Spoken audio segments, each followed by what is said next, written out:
Hey, I'm Luke and I'm going to show you the best way to use a flea comb on larger dogs like Nora to win. So the first thing I would say that's important for a large dog like Nora is to get a good light. If you can't see the fleas, you can't catch the fleas.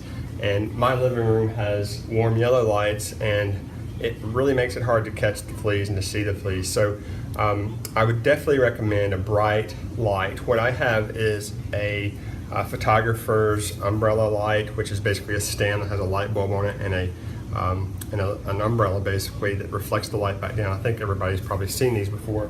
They're not expensive. They're like 20 bucks or something like that off of Amazon. It actually does a good job of reflecting the light, and you can kind of direct it where your dog is going to be. The second thing that I think is important is getting a good flea comb. This is a Conair Top Paw, which really works well. It has a gel grip, which is nice, and if you use it a long time, it doesn't start to hurt your hand or make your hand cramp up.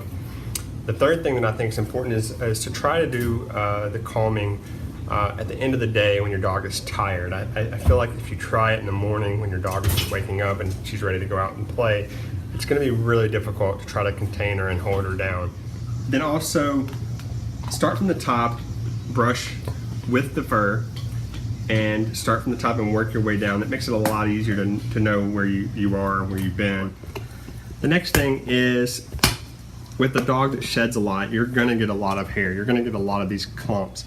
Make sure you have a garbage can nearby, because if you don't, you're gonna end up putting it on the floor and it's gonna get lost and you're gonna have a bunch of hair where you don't want it. The other thing that I think is a nice technique is a lot of places that I've seen say take soapy warm water or soapy water and put the fleas in that.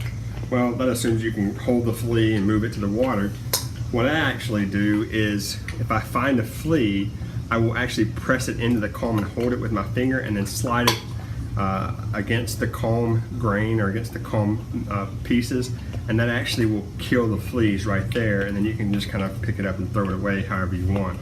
That's a lot easier to me than having to hold on to it and move it, because a lot of times when I do that, it will jump around and hit, fall back, and you have to chase it and all of that sort of stuff. So the last thing that I wanted to mention is something that I actually just found out, and sort of accidentally. When you're brushing the dog, be sure to brush the dog flat, because these bristles on the comb are really hard. They're not sharp, they're just hard. And so if you were to let it tend to go just to one side, you could actually be scratching the dog and making it uncomfortable with just one or two of these pins. And it's like putting a balloon on nails.